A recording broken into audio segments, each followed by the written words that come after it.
안녕하십니까 형님들. 네. 반갑습니다. 2025년 성탄절 예배 시작하겠습니다. 자, 오늘은 12월 25일이 아니고 음력으로 2월 27일입니다. 지난 시간에 왜 음력으로 2월 27일이 2000년 전 이스라엘 땅에 오신 초림 예수님께서 탄생하신 날이다고 이제 예비를 먼저 봤습니다. 그렇죠? 예.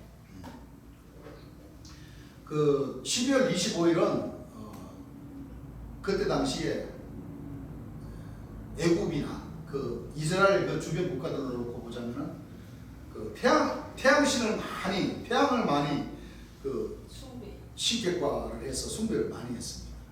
그 태양뿐만 아니고 성경에도 나오지만 태양과 달 그리고 별 그래서 1월 성신에게 숭배를 많이 했죠. 예. 1월 성신은 하늘에 떠 있는 그런 해, 달, 별 또는 뭐 어떤 모양들을 많이 만들어서 사람들이 많이 섬겼습니다. 그렇죠? 예. 12월 25일 예수님 성탄하신 그 날 잘 몰라서 콘스탄티누스라는 그 황제가 300년 그 초림에 돌아가시고 나서 300년이 지나고 나서 그 사람이 왕이 돼서 초림 예수님을 믿게 되었던 겁니다. 맞습니다. 그래서 초림 예수님이 태어나신 날을 정확한 날짜를 모르다 보니까 이제 태양신에게 경배 드리는 그 날을 기준으로 해서 우리 하나님은 참 빛, 진리의 빛이니까 우리가 여러분들이 태양신을 경배하는 이 날 12월 25일을 우리가 예수님 탄신하는 날로 이렇게 정해놓고 섬기자. 그래서 이제 그렇게 섬기게 된 거죠. 예. 그렇지만 성서적인 뜻은 아니에요. 예, 성경적인 뜻은 틀리죠. 예. 성경적인 뜻은 바로 초림 예수님이 돌아가시고 난 그 날짜를 먼저 알아야 그렇지. 이제 부활하신 날도 알고 또 부활하셔서 또 이 기다리시는 그 기간, 왜냐하면 하늘로 올리우시기까지 이 40여일을 기다리는 그 날을 주님께서도 설계하셨듯이 그 40이라는 날은 약 5가지를 놓고 설명을 하시죠. 예. 예수님께서 신 받으시고 40일 동안 마귀에게 시험 받으신 날이라는 것은 예수님이 복음의 역사를 하시기 전에 40일, 또 돌아가시고 나서 또 이 40일 기다려서 하늘로 올라가시는 그 과정, 예. 또 모세 선지자가 홍수물을 내리는데 40일, 그렇죠? 40. 또 아라라 산에 머물러서 물이 다 마르기까지 40일을 기다렸고, 또 모세 선지자가 이스라엘 백성들이 종살이하던 그 이스라엘 백성들이 기다려서 출애굽을 해서 가나안 복지를 향해서 가는데 40일 만에 가리라는 그 가나안 땅을 40년이 지나도 못 갔죠. 결국에는 예. 모세 선지자가 80세 때 출애굽을 해서 120살 때 죽고, 그리고 그 바톤을 여호수아와 갈렙인대로 넘겨져서 그렇게 해서 이제 50년 만에 가나안 복지 여리고성을 무너뜨리고 들어가서 이제 12지파들 다 이제 각 지파들을 맡게 이스라엘 땅을 다 이제 이렇게 통치를 하게 되는 그런 과정의 모든 역사가 바로 이 성경에는 바로 마지막 때 이루어질 그런 내용의 말씀들이라는 거죠. 예. 그래서 성경을 보게 되면 우리가 그동안 쭉 이렇게 제임 예수님께서 설계해 주신 그 말씀들을 통해서 놓고 보자면은 이 여호와의 절기 다 조목조목 이렇게 설명을 다 해 주셨습니다. 맞습니다. 그리고 성경을 기록한 사람들은 수많은 선지자들이 다 그 시대에 맞게 다 성령의 감동하심을 입은 사람들이 하나님께로부터 받아서 기록한 말씀들이라는 거죠. 예. 그 말씀을 볼 때도 우리 하나님 백성들 그걸 알아야 돼요. 성경 말씀에는 오늘날 일반 그 천주교 기성교에서나 천주교나 기성종단이나 또 신령종단이나 모든 사람들이 성경을 보는 데 있어서 이 성경 말씀도 또 뜻적인 표현이 잘못된 부분들이 또 있어요. 예. 그렇기 때문에 보혜사 진리 성령이 오셔가지고 이 성경 말씀을 제대로 뭐예요? 네, 가르쳐 주신다. 그럼 그 주인공은 누가 돼야 되느냐? 성곽 백사입사 퀴비스로 오신 재림 예수님이 오셨어. 왜 그러냐면 주님 말씀을 우리가 설교를 잘 듣다 보면은 바로 성곽을 말씀하시는데 바로 사람이고 또 천사의 측면이에요. 하시면서 주님은 성곽은 천사는 아니죠. 네. 성곽은 바로 하나님의 근본 본처로 또는 아버지께서 심판을 다 아들에게 맡기신 사람입니다. 그리고 또 계시록 22장에서 표현하실 때 또 새벽별. 네, 새벽별은 예수님은 새벽별이 아니라고 이제 이렇게 또 말씀하셨죠. 예. 그것도 예레미야서에 보게 되면 하나님 여호와께서 말씀하시는데 너가 아니냐, 예. 내가 아니냐, 그건 또 잘못 적어졌다고 말씀도 하시고. 맞습니다. 또 우리가 또 구약 말씀을 또 이렇게 놓고 보자면은 정월 14일이 6월절이 우리가 그동안 알고 있기로는 정월 14일로만 알았잖아요. 그런데 성경에는 2월 14일로도 나와요. 역대하나 민수기 놓고 보자면은 6월절이 성경에는 많은 구절에는 정월 14일로 나왔잖아요. 예. 기록대가 있잖아요. 근데 예. 2월 14일이라고도 이렇게 나오는 부분이 있어요. 그런 부분들은 아마 선지자들이 기록할 때 아니면은 이 66권 3만 900절이 엄청난 그 구절이잖아요. 예. 그러면 이런 말씀들 이제 타자 치는 데 있어서도 그것도 또 이제 미스가 날 수도 있고 하는 부분을 이제 재림 예수님께서 오셔서 이제 우리 하나님께서 어떻게 기준을 잡아야 되느냐? 재림 예수님께서 설교해 주신 그 말씀들을 기준을 잡으면 돼요. 그렇습니다. 그 예수님은 천사가 성곽이 될 수가 없고 다시 말하면 성곽이 천사가 될 수는 없고. 그런데 최충일 선지자님은 이 성곽을 예수님으로도 풀고 자기대로도 풀어버려요. 안 돼요. 성곽을. 그러면 안 되는 거죠. 그것은. 네. 그것은 안 되는 것이고 또 조금 아까 얘기했듯이 새벽별. 예수님은 새벽별이 아니고 별은 만민을 놓고 얘기한다고 그랬죠. 예. 만민을 놓고 얘기하는데 이제 그 만민 중에서도 이제 북두칠성이 있고 또 묘성이 있고. 예. 자, 그것은 이제 각자 믿는 신앙에 따라서 이제 재림 예수님께서 설교해 주신 말씀을 통해서 기준을 잡으면 이제 되는 것이고. 네. 그런 부분들을 이제 우리가 하나님 말씀, 성경 말씀을 놓고 이렇게 딱 놓고 보자면 타 종교인들하고 대화할 때는 참 좀 곤란한 부분이 좀 있어요. 없잖아. 분명히 예수님은 새벽별을 했지 않느냐? 성경에 이렇게 나와 있지 않느냐? 그런데 새벽별은 예수님 아니라고 그러면은 네. 이게 딱 부딪히죠. 부딪힙니다. 부딪혀요. 부딪히는 거예요. 예. 그러면 우리 하나님 백성들은 재림 예수님께서 설교하신 말씀이 새벽별이 예수님이 아니라고 그러면은 그건 예수님이라고 하면 안 되는 거예요. 예, 안 됩니다. 그렇잖아요? 네. 그러니까 모든 기준은 우리가 지금까지 공부했듯이 여호와 입에서 나온 그 하나님의 음성, 음성을 들으라.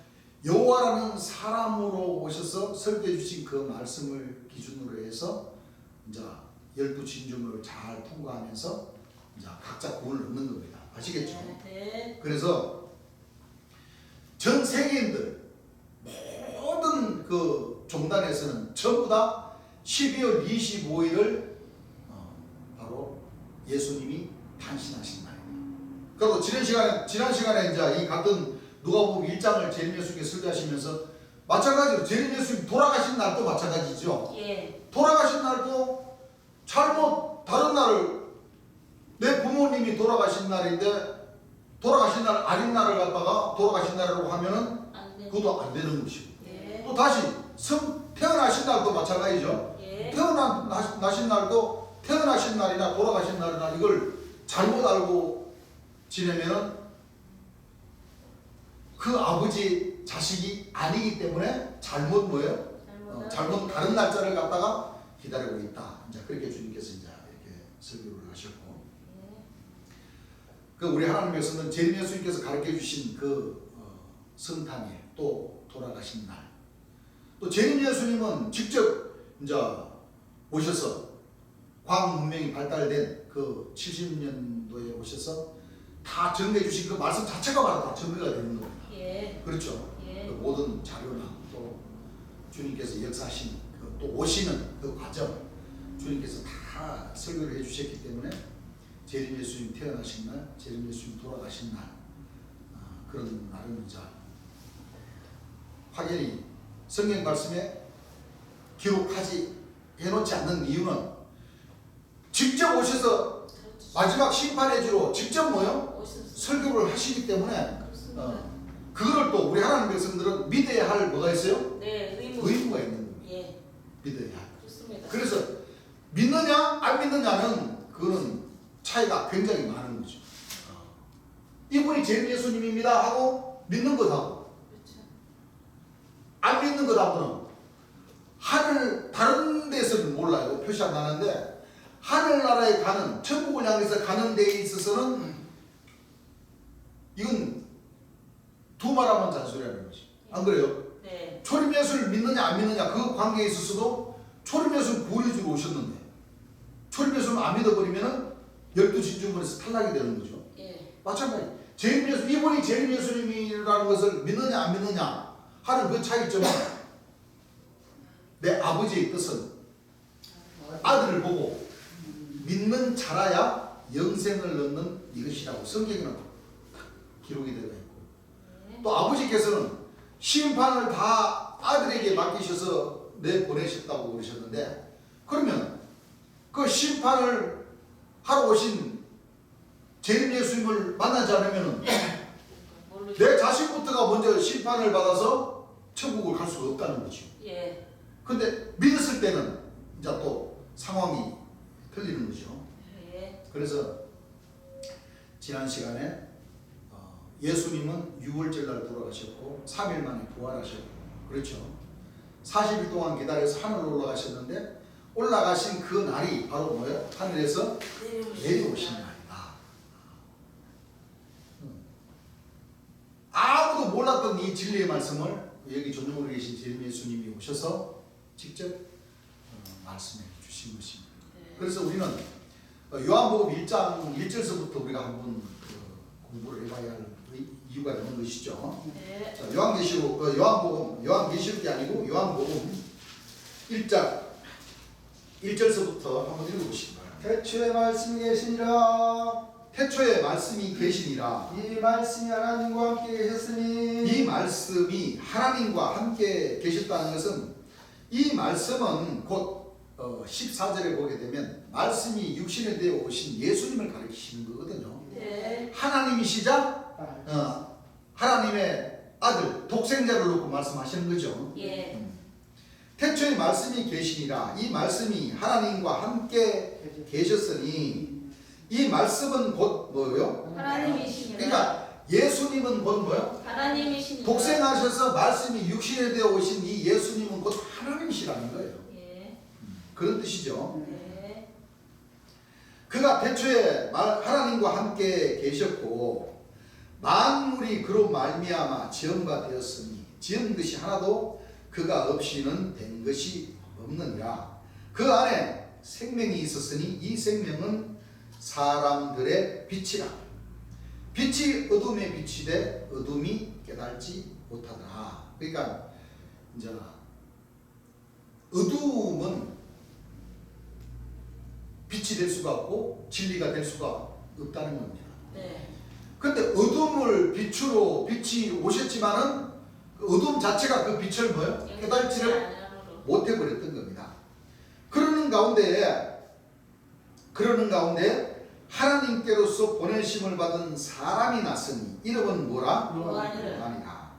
저가 전가로 왔으니 곧 빛에 대하여 증거하고. 자, 초림 예수님 당시에도 이 요한이는 누구의 아들입니까? 사간의 아들이죠. 사간의 아들입니다. 사가라는 그때 당시에 제사장이었어. 그렇죠. 제사장이면은 엄청난 그 힘이 있는 거예요. 그때 당시에만 하더라도 유대인들과 대제사장과 바리새인들 가운데 이 하나님 앞에 예배드리는 대제사장이었으니까. 그렇죠. 근데 참 희한하게도 대제사장도 마찬가지로 꼭 저기 구약에 우리가 아브라함하고 사라를 보는 거랑 똑같이 사가라의 부인이 엘리사벳이었잖아요. 예. 엘리사벳도 무자였어요. 자식이 없었어. 사가라처럼 나이도 많이 먹고 했는데 도저히 아이를 날 가질 수가 없는 상황인데도 하나님께서 아들을 주셨어요. 그리고 이 사가라를 통해서 길 예비자로 시켰던 거예요. 요한이. 길 예비자로 시켰던 거예요. 그게 바로 요한. 예. 세례 요한. 네. 근데 보세요. 그때 당시에 아버지는 대제사장이었고 아들이 요한이기 때문에 그래도 이 세례 요한이면 좀 탄탄대로였어요. 맞아요. 왜냐하면 지금 요즘 말로 말하자면 맞아요. 금수저로 나온 거예요. 근데 주변 사람들도 보고 봤을 때는 그렇죠. 금수저니까 다들 부러워했겠어요? 안 부러워했겠어요? 거기에다가 하나님께서도 같이 하시고 하나님께로부터 뭐를 받았어요? 기름 부음을 받아서 나온 사람이에요. 맞아요. 주의 길을 예. 예배해요. 그래서 성경에 나오지만 세례 요한이는 금수저이기 때문에 허리에는 가죽띠를 띠고 석청에다가 그렇죠. 메뚜기 아주 좋은 거예요. 그 중요한 것은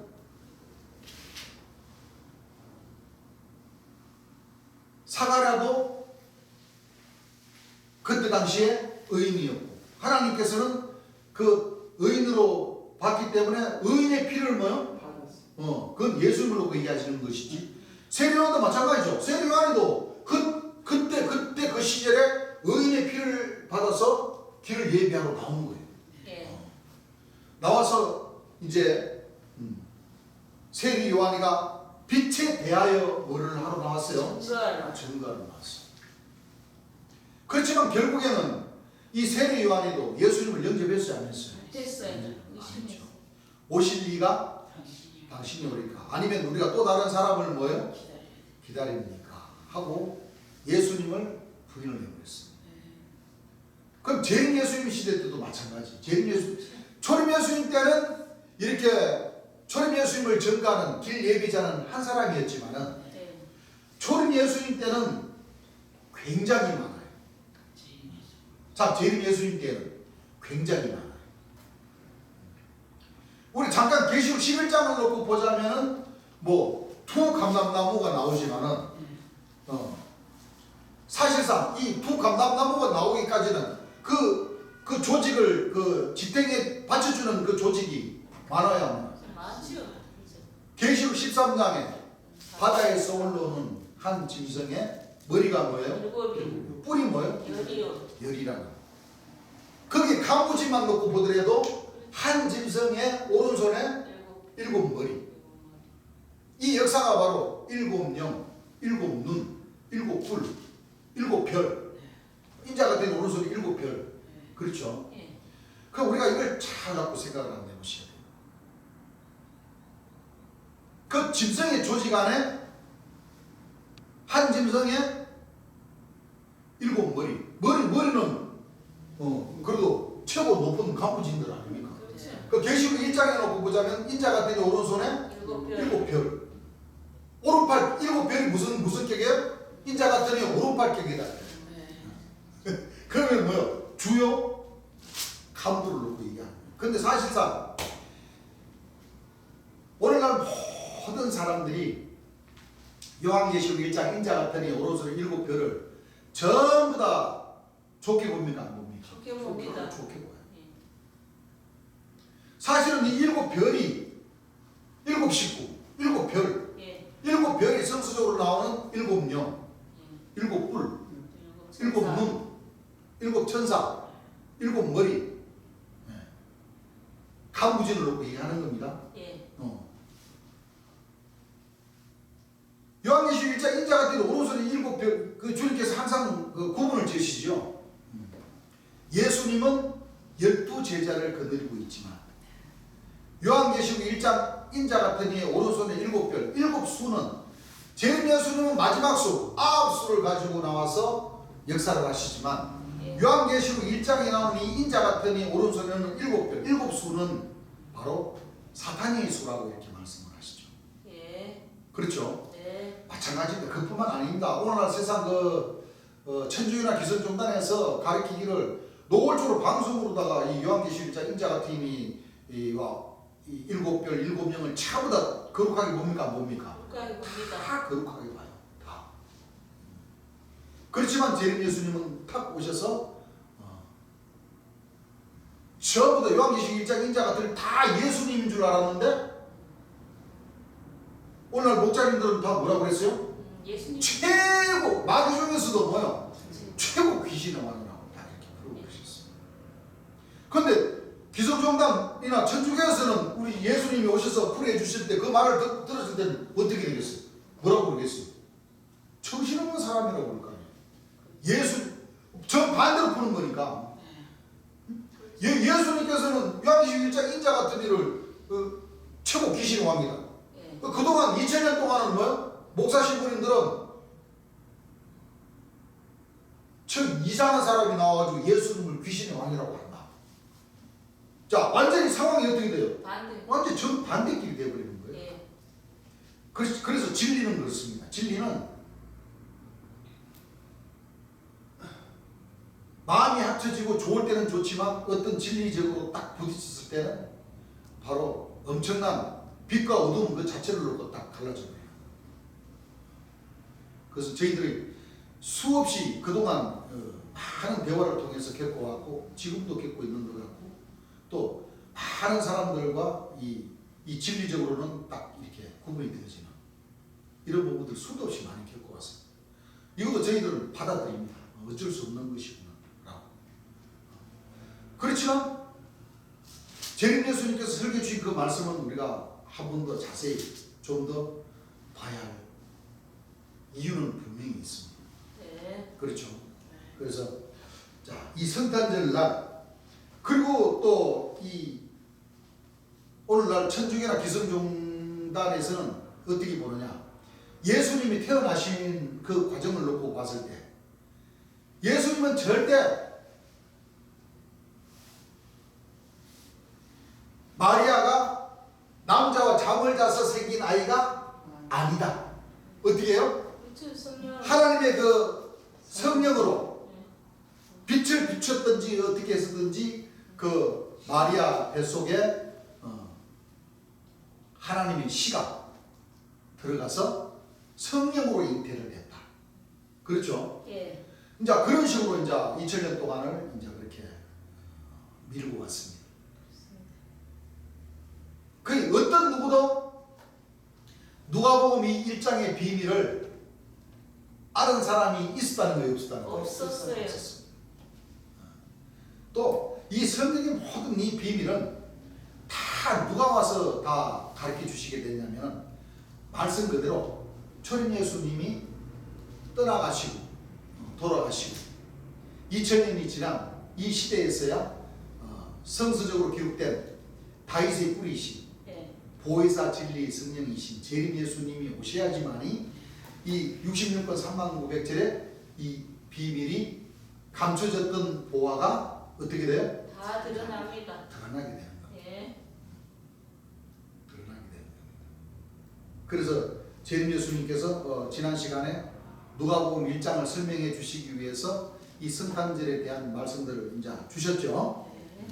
그리고 누가복음 1장 우리가 주님께서 설교하신 내용의 말씀들을 통해서 우리가 한번 보겠습니다. 누가복음 1장 1절 우리 중에 이루어진 사실에 대하여 처음부터 말씀의 목격자 되시고 일꾼된 자들에 정하여 준 그대로 내력을 저술하려고 붓을 든 사람이 많은지라 그 모든 일을 근원부터 자세히 미루어 어디서부터? 근원부터 근원부터 자세히 미루어 살핀 나도 데오빌라가카에게 차례들어서 보내는 것이 좋은 줄 알았노니 이는 각하로 그 배운 바의 확실함을 알게 하려 함이로라.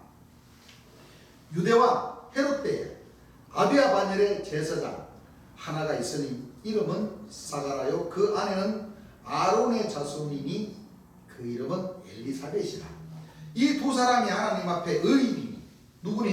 의인이니 주의 모든 계명과 규례대로 흠이 없이 행하더라.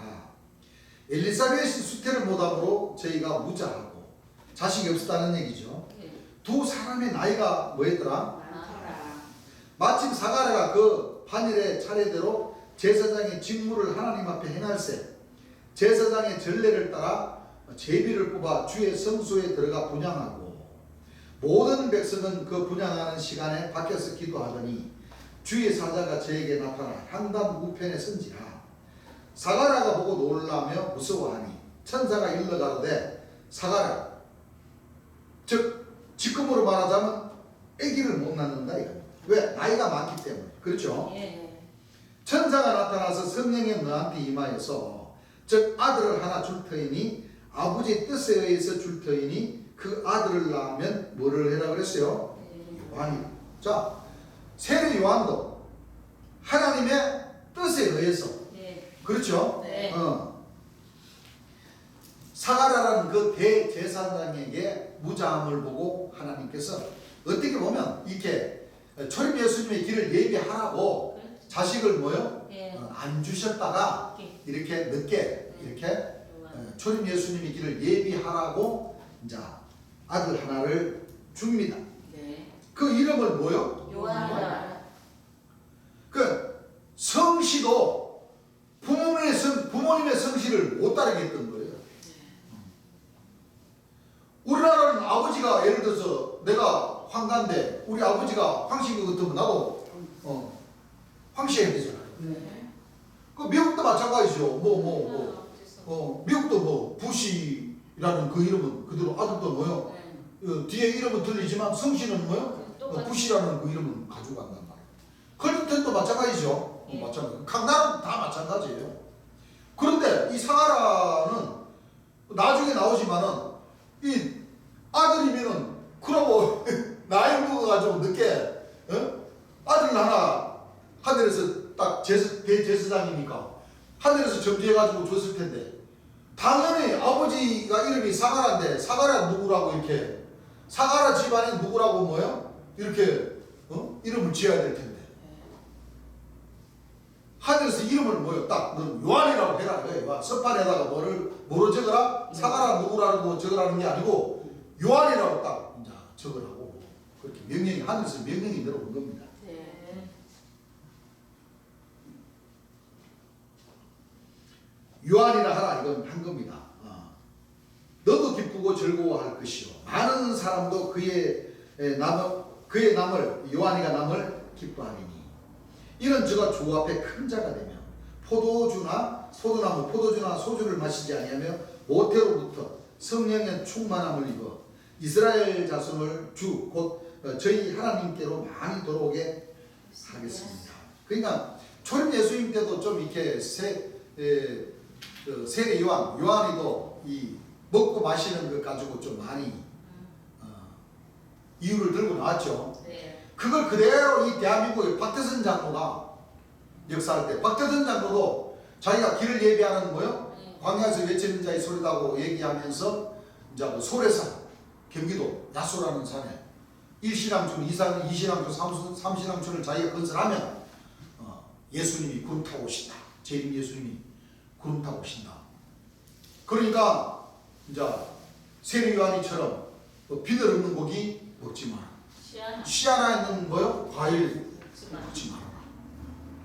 그렇게 왜냐면 같은 그 길 예비자의 그 역을 받고 역사를 하기 때문에 그 역적으로는 뭐예요? 다 같다라는 겁니다. 자, 14절 너도 기뻐하고 즐거워할 것이요 많은 사람도 그의 남을 기뻐하리니 이는 제가 주 앞에 큰 자가 되며 포도주나 소주를 마시지 아니하며 모태로부터 성령의 충만함을 입어 이스라엘 자손을 주 곧 너희 하나님께로 많이 들어오게 하겠음이니라. 저가 또 엘리야의 심령과 능력으로 주 앞에 앞서가니 아비의 마음을 자식에게 거스리는 자를 의인의 슬기에 돌아오게 하고 주를 위하여 세운 언약을 예비하니라. 백성.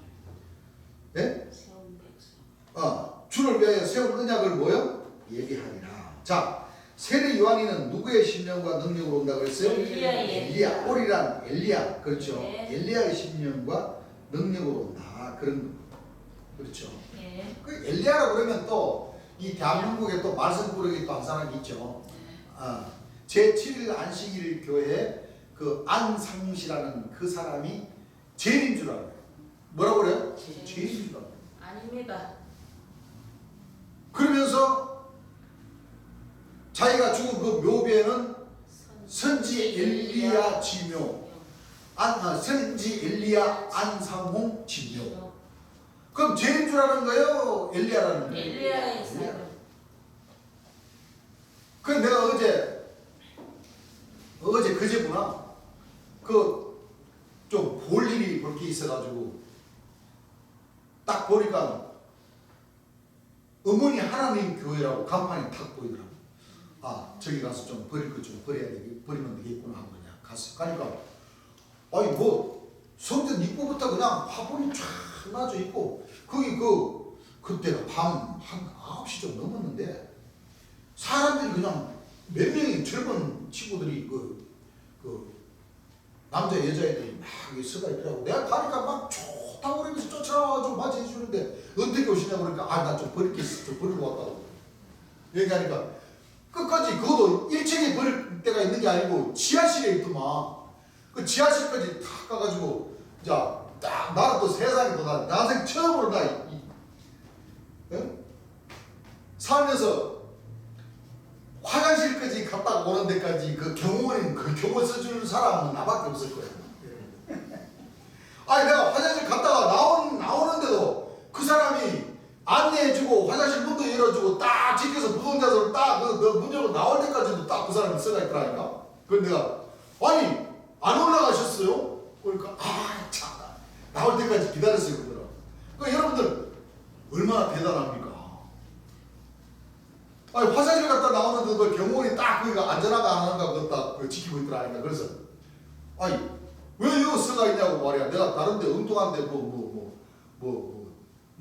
하러 왔는 줄 알고 지키고 있냐고 그러니까 아니라고 그러면서 또 그 1층까지 뭐 착실하게 또 계단까지도 다 이제 또 이렇게 또 경호해 주더라고.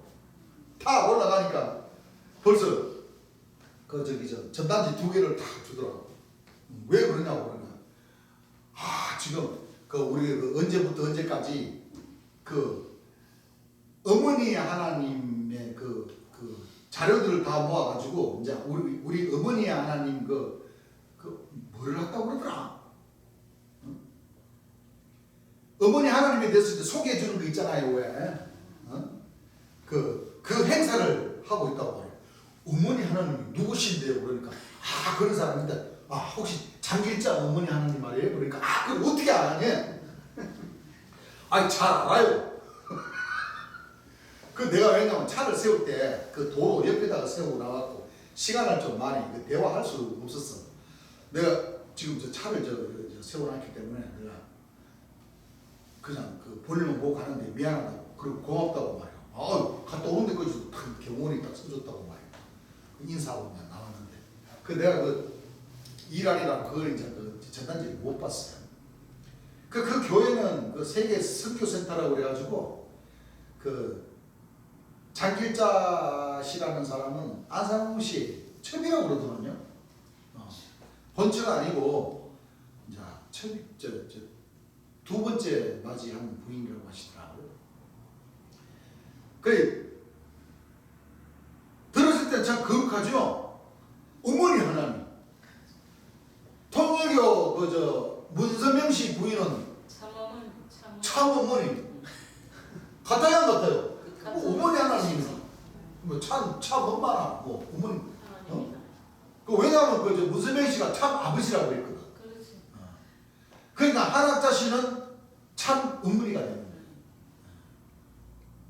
그러니까 그냥 참 어머니가 엄청 아주 세가지고 좀 거기 가면요 공기 확실해요. 아 여기 어머니 하나님 교회 거기도 완전 공기가 참 잘 돼 있구나. 완전 일사천리라 착착착착착.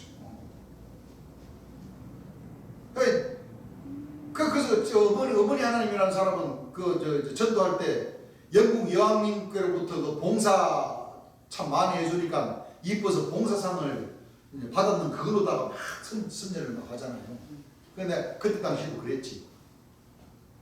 아니 어머니 하나님이라는 사람이 대통령님이나 여왕님을 상을 줘야지. 응? 그렇죠. 세상의 여왕님인데 그 상을 받는 어머니 하나님이 어디 있냐고 말이요. 그러니까 그 사람들 가만 들어보면 맞아요 안 맞아요? 아니 하나님이 높아요 대통령 저 세상 대통령이 높아요? 하나님께서. 하나님이 더 높잖아요. 네.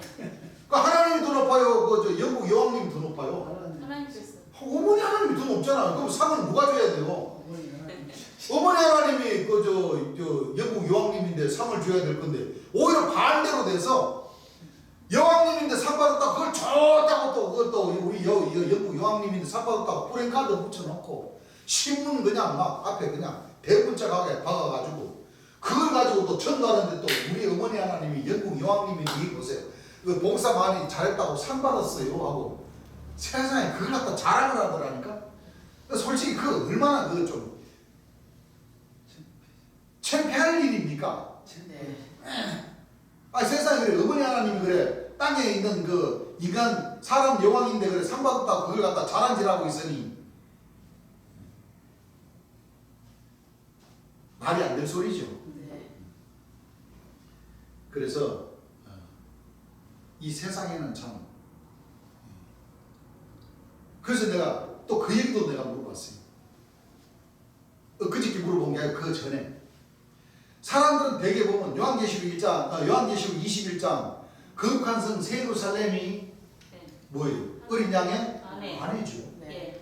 신부고 네. 성곽이고 네. 성전이고 이렇게 착착 떨어지잖아요. 네. 그렇죠? 네. 그런데 이 어머니 하나님 교회나 또 중국의 어떤 뭐 국도복음이나 또 여기 통일교도 마찬가지 이제는 이 거룩한 성 새 예루살렘 어린 양의 아내를 다 자기네들이라고 해요.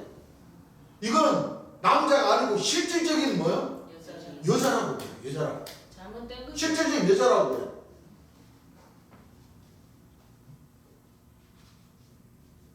그게 맞나요? 안 맞습니다. 그럼 내가 한번 물어봤지. 마태복음 25장이 탁 떠오르더라고요. 마태복음 25장이 탁 떠오르더라고요. 그 보면은 신랑 맞이할 사람은 5처녀밖에 없어. 예, 그래요. 그럼 이 5처녀가 진짜 여자들만 천국 가는 거예요? 아니요. 깨어 있는 자. 그러면 계시록 21장에는 어린 양이 아니면 진짜 여자면 안 그래요? 진짜 여자가 전도를 해가지고 계시록 마태복음 25장 탁 펴가지고 열 처녀의 비유가 있는데 뭐 미리나 나처녀는 빼고라도 신랑을 맞이하는 처녀는 5처녀밖에 없잖아요. 네. 처녀 그것도 결혼한 사람은 해당도 안 돼야 실질적으로 보면 네. 그렇지. 안 그래요? 네. 미혼 중에서도 처녀 그 5처녀만 신랑을 맞이해가지고 그렇잖아요? 네. 천국 가는 사람. 예수님도. 그 남자는 실컷 주에 해도 소용없어. 아니 그 교회에 이론을 놓고 보자면 그렇다는 거예요. 네. 이럴 때 이제 우리 하나님 말씀을 뭐라 그래요? 말씀을 비유와 비유와 기사와 상징과 거울과 그림자. 그림자 기록이 내가 있습니다 라고 이제 이렇게 그 사람들에게 뭐예요? 가르쳐 주는 거죠. 그래서 이 성경은 참 이 목자님들이 어떻게 전하느냐에 따라서 이 기준이 틀려져 버려요. 완전히 뭐예요? 네. 틀려져 버려요. 오죽하면은 초림 예수님도 마찬가지고 이렇게 길 예비자가 성서적으로도 이렇게 길 예비자가 이 나오는 것은 네. 하늘의 뜻. 구약에 이미 다 예언되어 네. 있던 거잖아요. 네. 맞아요. 광야에서 외치는 자의 소리. 또 약속의 자녀가 오기 전에 엘리야가 먼저 뭐요? 불순했다. 와야 된다. 한 그 이미 구약에는 구약 말씀을 통해서 초림 예수님과 재림 예수님이 오시는 과정과 오시기 전에 나타나야 할 그 모든 길 예비자들에 관해서도 다 그 구약의 그 시대에 선지자들 시대에 다 이미 예언이 뭐요? 네, 다 배가 있었던 말씀들을 신약에는 대제사장과 바리새인들과 이 유대인들이 구약 말씀을 공부를 열심히 했으면 되는데 무슨 대도 않는 탈무드 이런 책에만 물론 나쁜 책은 아니에요. 근데 성경보다는 뭐요? 그렇죠. 더 안 좋은 책이죠. 그런 책들 공부하는 데만 그냥 하다 보니까 구약 말씀들을 제대로 안 봤기 때문에 이는 한 나귀가 우리에게 낳고 한 아들을 우리에게 주신 바 되었는데 이렇게 우리가 조금 아까 요한복음 1장 1절에서 우리가 공부를 했듯이 예수님은 하나님의 근본 본체로 오신다는 뜻을 몰라버렸거든요. 네.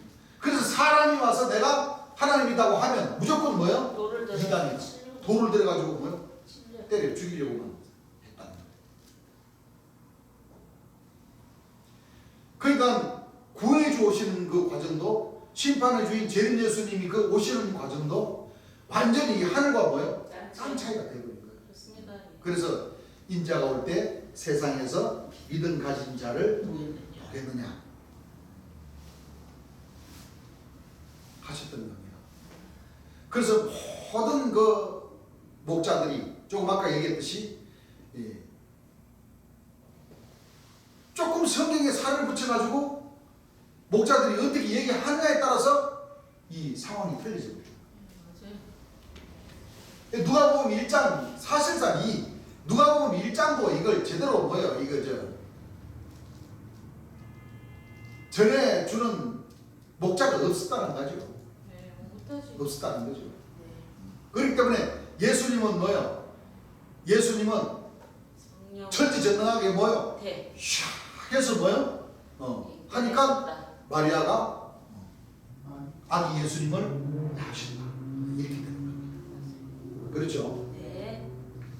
24절 이후에 그 안에 엘리사벳이 수태하고 5달 동안 숨어 있으며 가로되 주께서 나를 돌아보시는 날에 인간의 내 부끄러움을 없게 하시려고 이렇게 행하심이라 하더라.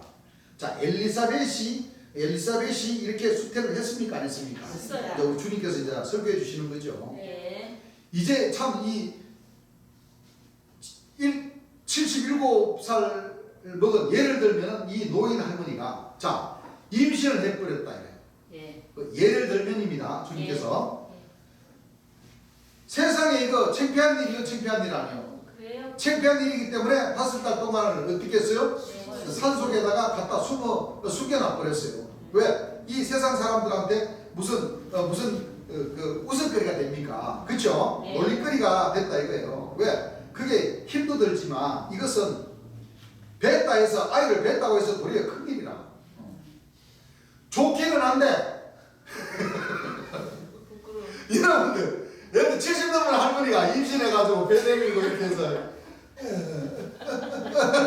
이렇게 다녀보세요. 동네 길을 이렇게 다녀보세요. 사람들이 물론 이건 참 진짜 이건 진짜 이거네. 세상에 이런 일도 없는 일인데 안 그래요? 그렇지. 본인을 놓고 보자면은 네. 분명히 하나님의 은혜가 함께 하셨기 때문에 그렇지. 그와 같은 하나님의 능력의 역사가 펼쳐진다고만 생각을 하면 괜찮은데 보는 사람한테 그렇나요? 그렇지. 그렇게 안 보지. 하나님을 안 믿는 사람도 있는데 네. 뭐 5-6 때까지는 별로 표시가 안 난다 소치지만 10달 가까이 되면 그 임산부님들 힘들지 않습니까? 사실은 표시도 많이 나고. 네. 그래서 이제 좀 이제 조용한 좀 더 깊은 안채에다가 이제 이렇게 모셔놨다는 거죠. 네.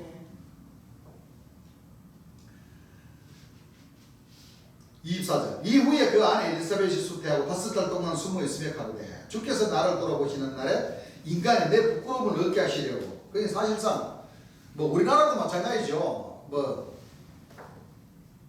요즘은 딸이 대세지만은 딸 많이 놓고 아들 없으면은 대를 못 잇는다 그래가지고 옛날에는 참 우리 그 조상님들이 참 안 좋은 일을 참 많이 하셨어요. 그렇죠? 뭐 시바지 같은 그런 영화도 있고 있지 않습니까? 그랬던 것 같이 이스라엘에도 그 대를 못 잇으면 그게 참 부끄러운 일이라는 거예요. 그래서 그 부끄러움을 뭐요? 그래도 아들을 탁 낳으면 사가라의 그 대를 뭐요? 이어줄. 그런데 세례와에도 참 너무 일찍 죽은 거예요, 사실은. 그렇죠? 네. 왜냐하면 우리 예수님하고 나이 차이가 그렇죠. 1년밖에 안 나잖아요. 1년도 안 나, 사실은. 몇 개월밖에 안 나. 네. 횟수로 따지자면 1년이요. 네, 맞아요. 그렇죠? 예.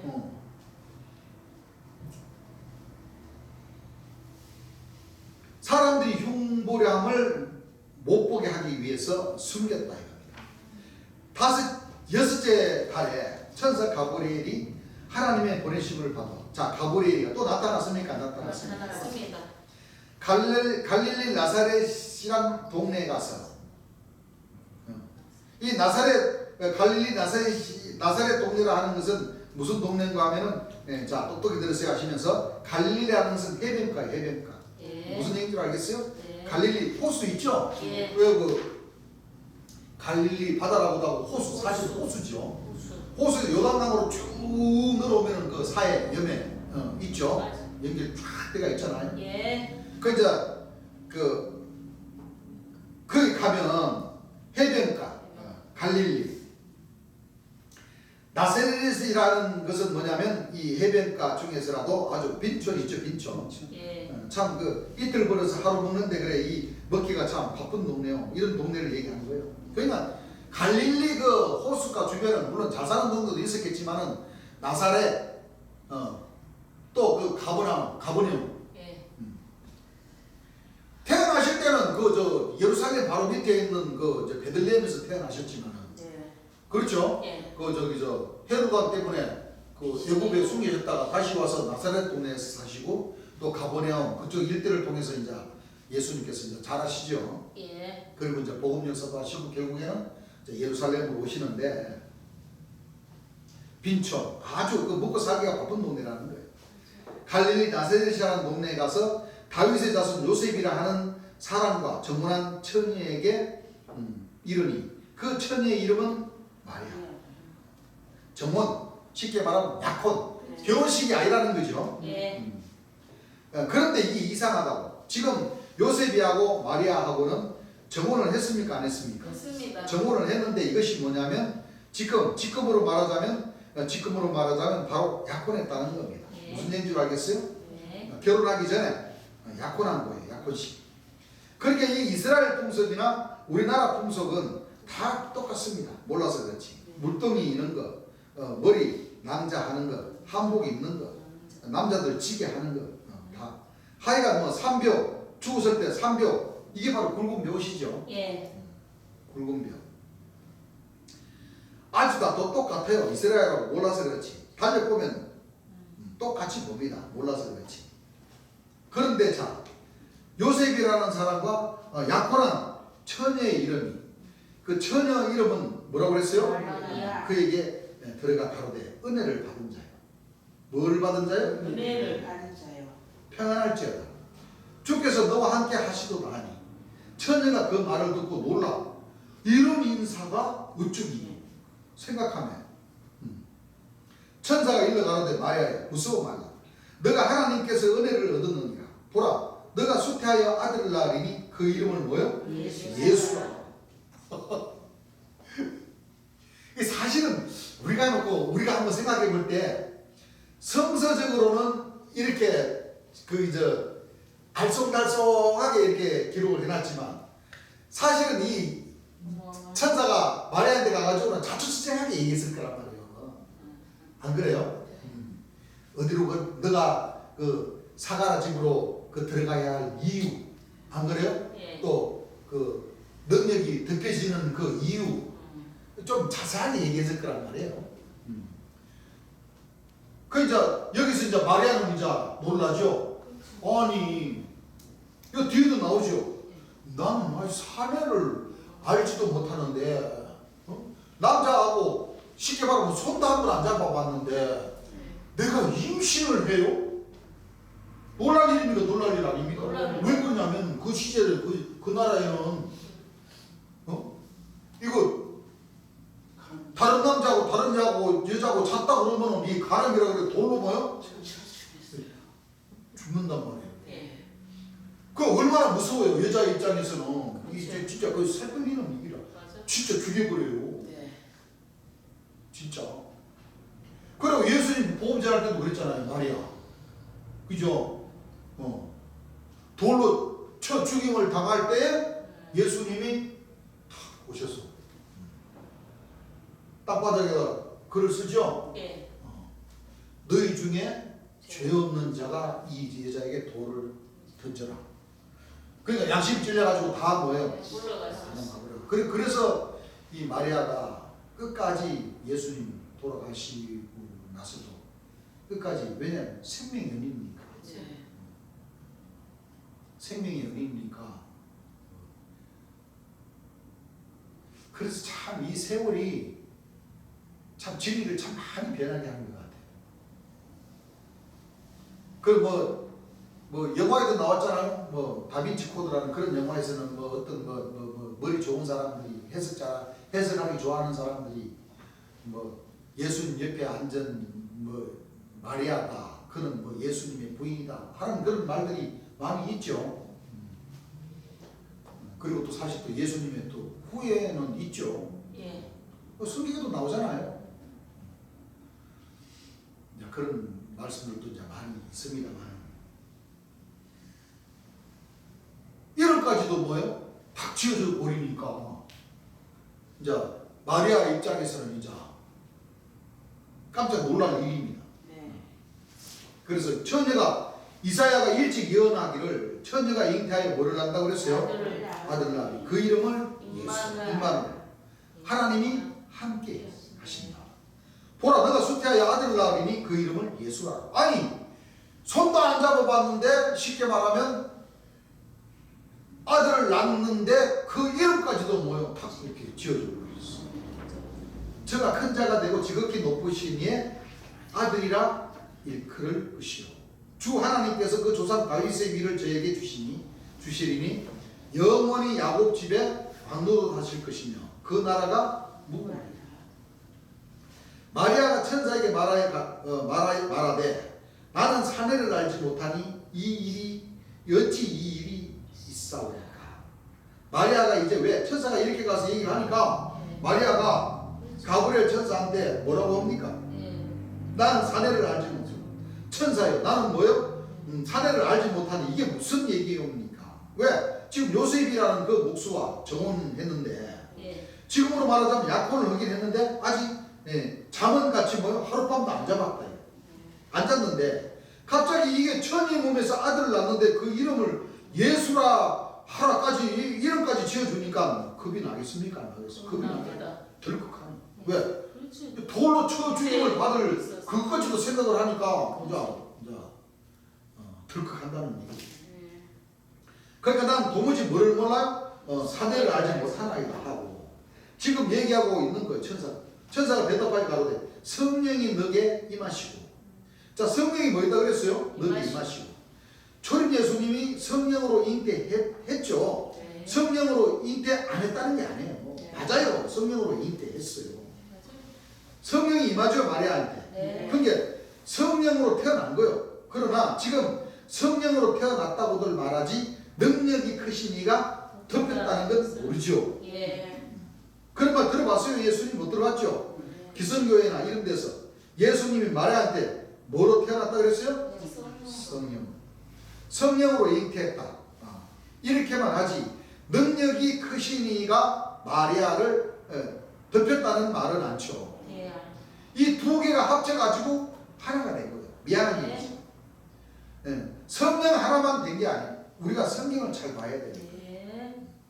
그러니까 사라는 그때 당시에 완전하고 의인, 뭐 완전했다기보다는 의인인데, 완전한 자고 의인인데, 의인이면 하나님께서 뭐요? 그 제사장 자리를 사가라인데 그 천부를 다해 그럼 주셨다는 거죠. 주시고 비록 나이는 많지만은 하나님께서 그래도 뜻이 있어서. 하나님은 없는 것에서 유를 창조하는 것이 아니라 있는 것에서 좀 더 새 것으로 만들어서 하나님의 뜻을 이제 나타내시는 거예요. 그래서 이 하나님께서 명령을 하신 그 사가라라는 그 대제사장의 그 피를 이어받게 한다는 거죠. 예. 쉽게 말하면. 네. 그렇다 것이 나중에 뒤에 읽어보게 되면 네. 마리아가 가서 안 그래요? 네. 여러분들 대제사장 위치에 있으면은 엄청 어마어마하지. 그 어마어마한 그 지교에다가 그 자기 부인 지금 임신해가 있는데 네. 그 돌봐줄 한이가 없겠습니까? 있어요. 어? 있죠. 지금은 각 나라마다 이 종이라는 제도가 없어졌지만은 이 구약서부터 쭉 읽어보게 되면 이 이스라엘 땅에도 종의 체계가 잘 돼 있었어요. 네. 안 그래요? 예.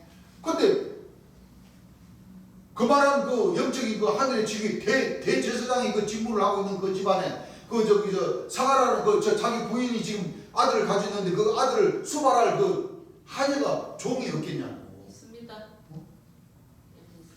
그런데 그걸 수발해주고 저 지금 열심히 지금 그 약혼남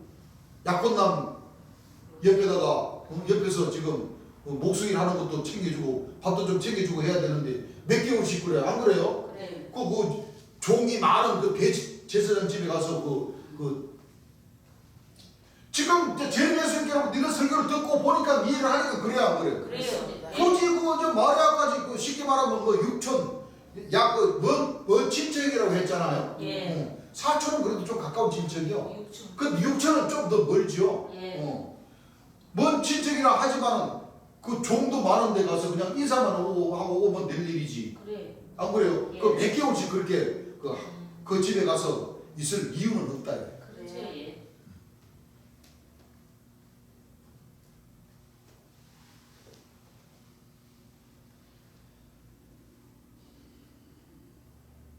성령이 임했고 능력이 크신 이가 저를 뭐한다고 그랬어요? 부셨으니. 덮인다는 것은 가서 사가려 하고 가서 잠을 자라는 얘기입니다. 그래서 초림 예수님도 사실 사가랴는 이 원래 다윗의 자손이 아닙니다. 저는 것이죠. 네. 그러나 우리가 사가랴는 무엇인가 하면은 예수님이 이상하게 성령 하늘에서 태어났다 그러죠. 그러나 여기에 보게 되면 능력이 크신 이가 덮였다 했어요? 안 덮였다 했어요? 덮였다 덮였다 했어요. 했거든. 우리가 이 누가복음 1, 2절을 보게 되면 그놈부터 겠다고 했어요? 그놈부터 안 겠다고 했어요? 그놈부터 겠다고 했어요. 그래서 초림 예수님은 원칙은 누군가 하면은 바로 이 사가랴의 아들. 예. 무슨 얘기인 줄 알겠어요? 네. 바로 사가랴의 아들. 이것이 오늘날 세상의 곡할 버릇이. 네. 초림 예수님이 하늘에서 구름 타고 또 둥실둥실 떠내려오고 왜? 이사야 19장 1절을 보게 되면 네. 여호와께서 빠른 구름을 타고 뭐요? 애굽에 애굽에 마시니. 그런 말씀이 있기 때문에 지금 유대인들과 대제사장들과 세관들과 바리새인들은 초림 예수님을 하나님 아들로 안 믿어요. 인정도 안 해요. 예. 안 그렇습니까? 네. 있습니다. 안 믿어요. 지금까지도 뭐요? 애굽 하늘을 쳐다보고 있다니까. 구름 타고 올 것을.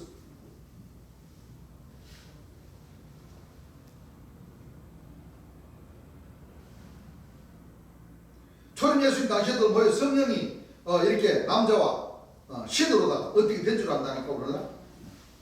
기독교에서 그렇게 생각합니까? 그렇게 생각하지 않습니까? 그렇게 생각합니다. 그렇게 났는데 지금 그러니까 2000년 지나가지고 우리 제일 예수님이 이렇게 누가복음 1장 설명하시면서 이런 뜻은 이렇고 저런 뜻은 저렇고 그래서 초림 예수님이 뭐요? 진짜 하나님의 그 빛이 사가랴 몸으로 탁 들어가서 그렇게 임신했다 그거 아니고 예. 사실 그거는 과학적으로는 뭐요? 안 맞아요. 인정은 안 해줍니다. 사실 안 그렇습니까? 네. 과학적으로는 인정. 그러니까 남자의 그 정자가 여자의 뱃속으로 들어가야지만이 네. 이게 난자와 정자가 뭐요? 합쳐져서 생명 탄생.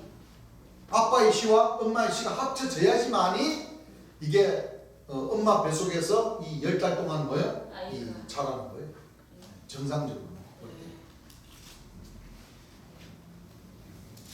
그러니까 오늘 너무 지난 시간에 우리가 좀 냈지만은 예수님 재림하는 역사도 마찬가지죠. 그렇지. 예수님 재림하는 역사도 마찬가지예요.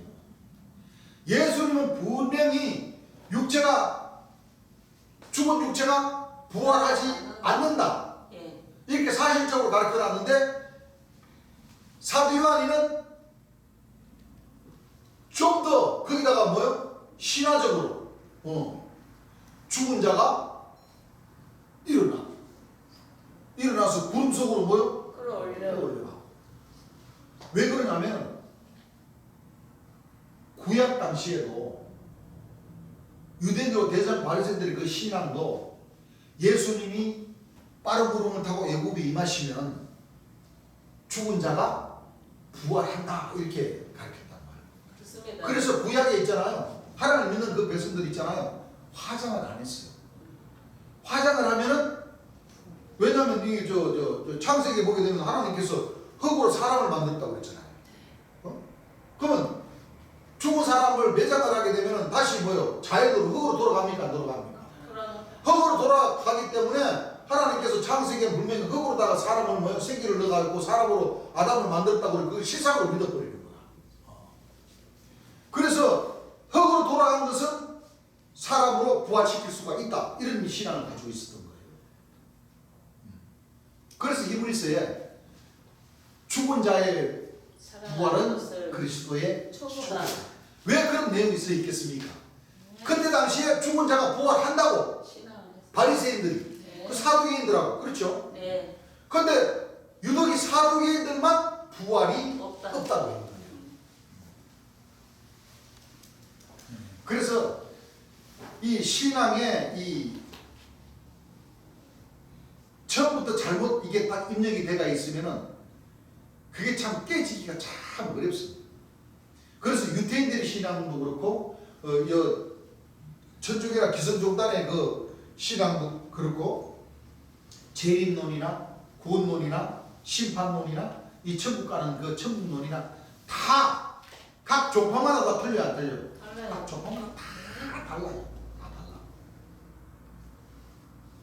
근데 정답은 어디 있느냐? 생명수 샘물을 강같이 흘려 보내주시러 오시는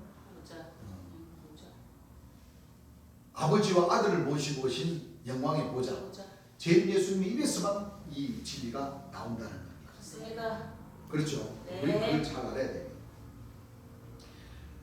기독교에서 그렇게 생각합니까? 안 합니까? 다 그렇게 생각하죠. 이 사람들은 6천년 전에 뱀이 말했는데 지금은 말 못하고 2000년 전에 모든 나무들이 막 말했는데 지금 나무는 뭐예요? 하나도 말을 못해.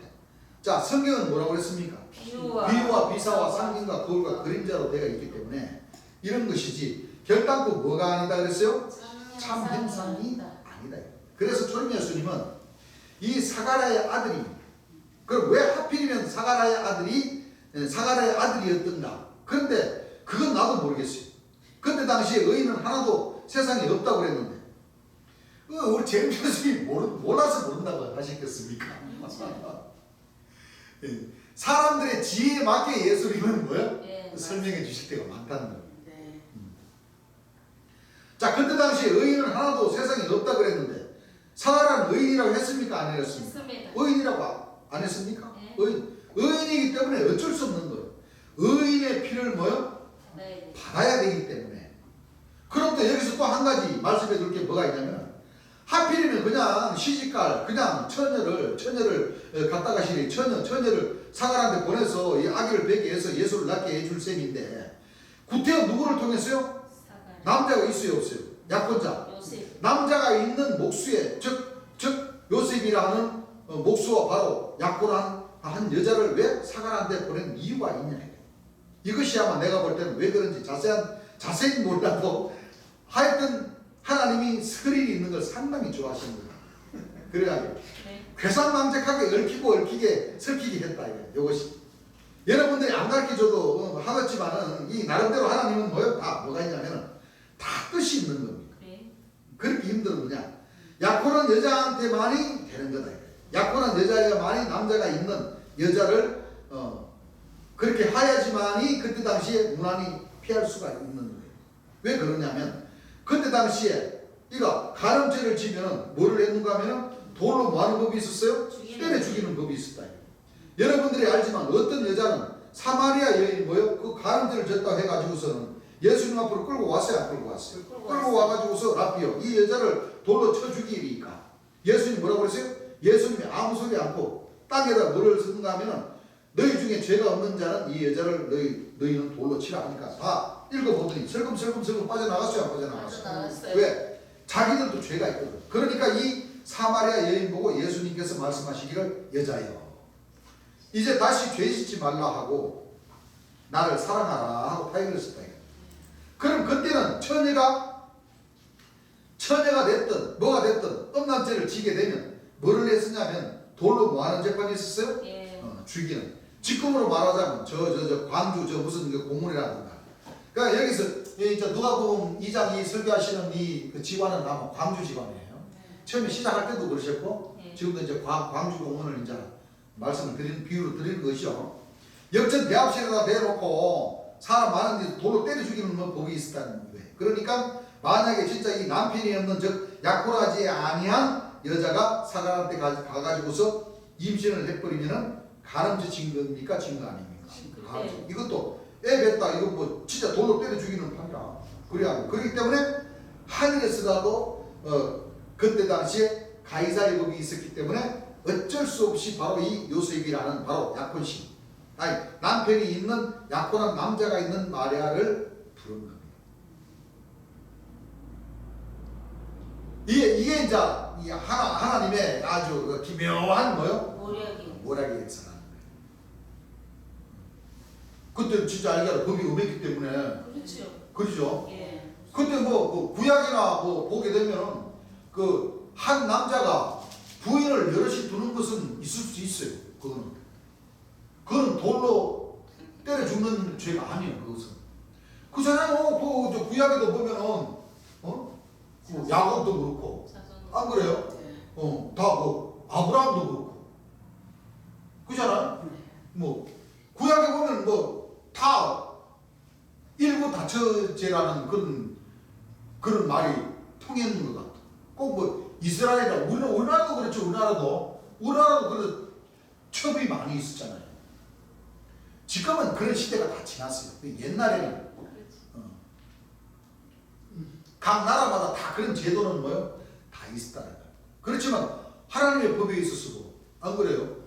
하늘에서는 의인의 피를 받기 위해서 그걸 대를 이어갖고 해야 할 상대가 있어야 됩니까? 안 있어야 됩니까? 왜? 지금 저 부인은 지금 임신대가 있는 상황이고 왜냐하면 그 사가라의 그 자손으로 통해서는 세례 요한의 그 역사를 해야 되기 때문에 예. 그렇죠? 네. 그 뒤에 긴 예비자의 그 뒤에 이제 하나님의 아들이 오셔서 이제 구원해 주로서의 그 직분을 뭐요?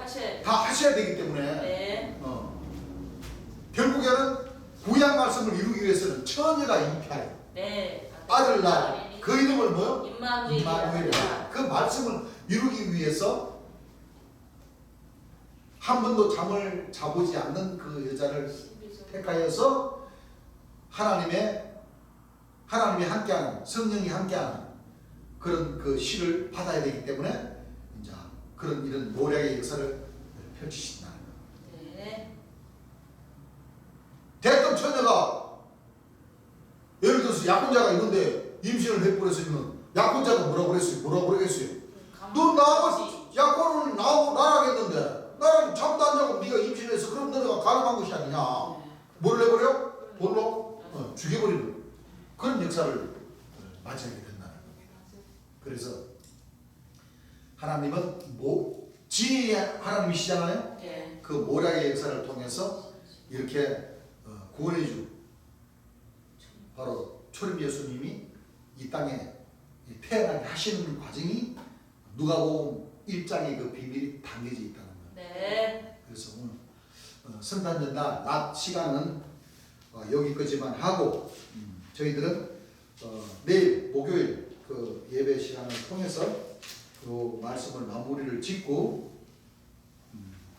일요일부터는 우리가 진도 나가던 3-4번으로 공부를 하겠습니다. 네. 성탄절 예배는 여기까지 하고 찬송가 한 장 부르겠습니다. 찬송가 155장입니다.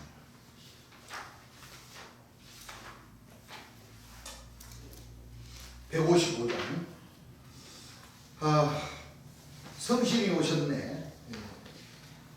네, 성신이 오셨네로 불러도 됐죠. 성신이나 성령이나 네. 또 예수. 예수님이나 다 네. 같은 뜻인데 네. 오늘은 이제 초림 예수님 성탄 성탄절. 주니까 초림 예수님 오셨네. 네, 초림 주님, 초림 예수님 오셨네 하기가 좀 발음이 어렵죠. 네. 그러니까 초림 주님 오셨네로 이렇게 바꿔서 드리겠습니다. 네. 찬송가 155장입니다. 예계 본 소식을